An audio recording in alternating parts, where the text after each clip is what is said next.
This is The First Century, a podcast devoted to stories from that influential period of history including Rome, Judea, Christianity, and more. I'm your host, Dr. Brian Schmisek. Get ready to go back in time and enter a world before computers, the stagecoach, the printing press, or even stirrups had been invented for horses. We're about to enter the first century. Episode 31. The Exile of Antipas and Trouble in Jamnia.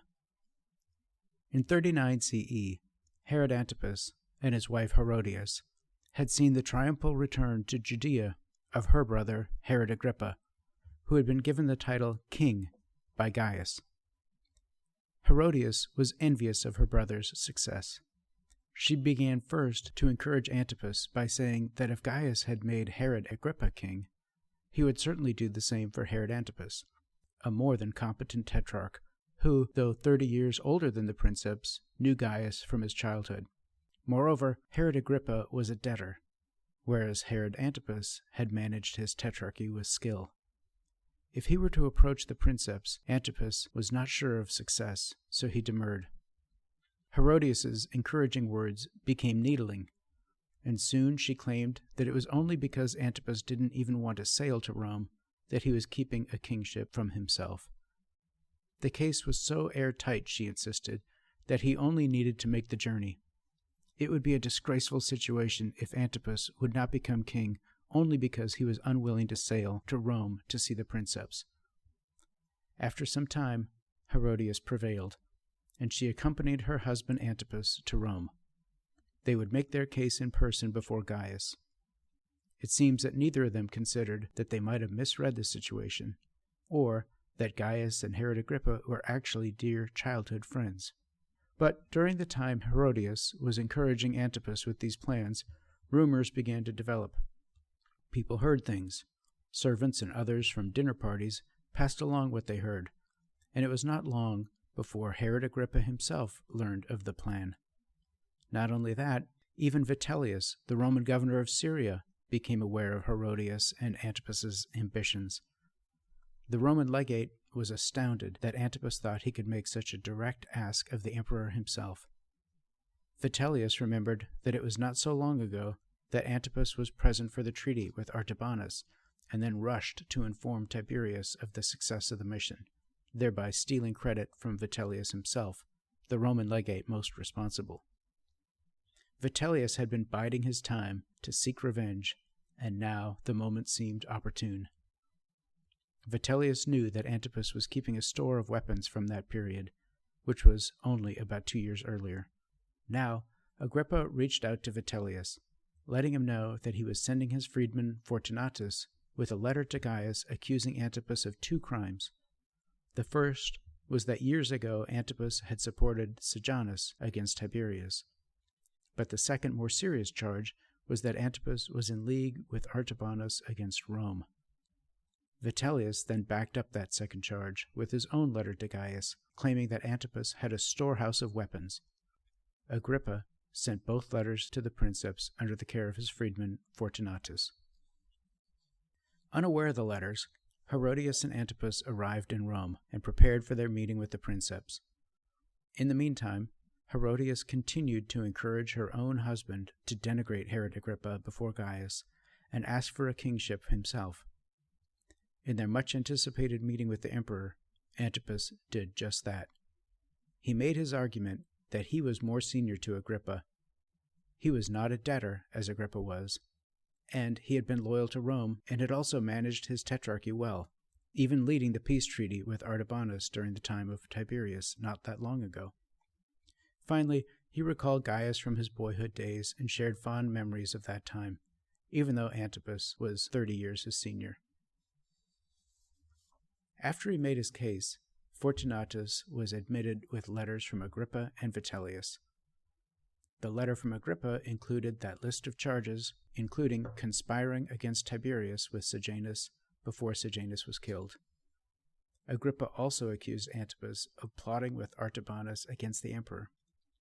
Vitellius's letter mentioned that Antipas had a stockpile of weapons to outfit 70,000 men. Gaius, shocked, asked Antipas if that charge of stockpiling weapons was true. Antipas sheepishly admitted that it was, but said the weapons were not to overthrow Roman rule, only to defend against the Nabateans.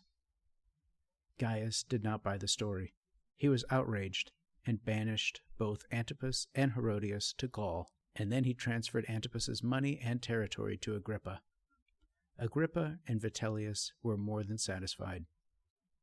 Despite this ignoble end, Antipas was the second longest reigning Herodian ever, from 4 BCE to 39 CE, which speaks to his otherwise sophisticated political and administrative skill. In Jamnia of Judea, a city where Jews and Gentiles lived in uneasy proximity, trouble was brewing. The city, also known as Jamnia, was situated on the coastal plain south of Jaffa, modern-day Tel Aviv. After the death of Herod the Great, the city had been given to Herod's sister, Salome, and upon her death it went to Livia, wife of Augustus, thus making it an imperial property overseen by a procurator.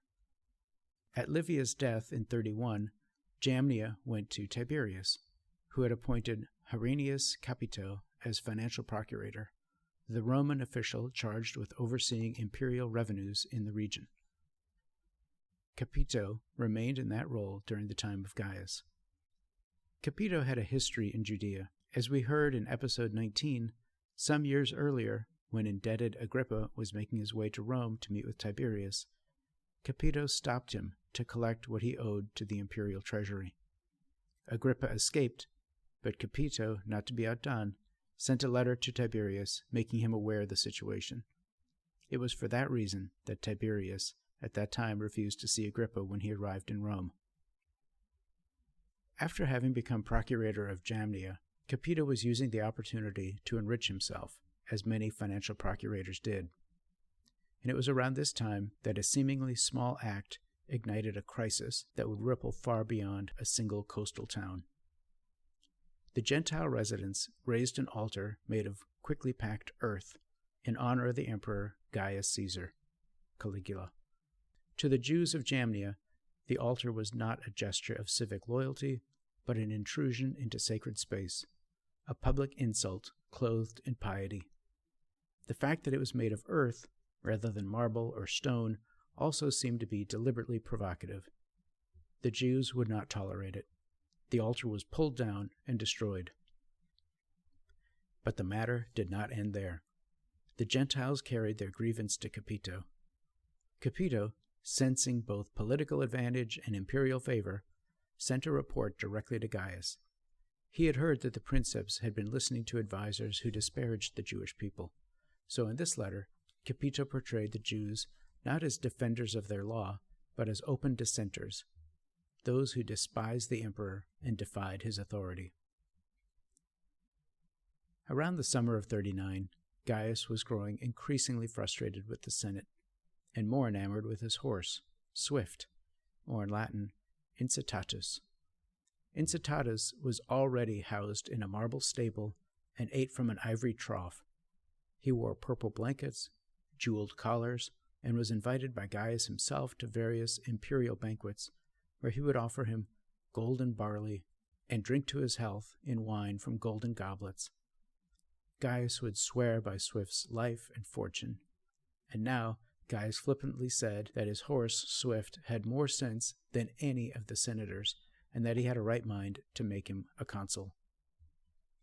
In a sign of Gaius's disrespect to the senior senators, he once sent them an urgent summons at night, indicating that they were needed for some important deliberation. When they finally arrived, groggy-eyed and tired, Gaius merely danced.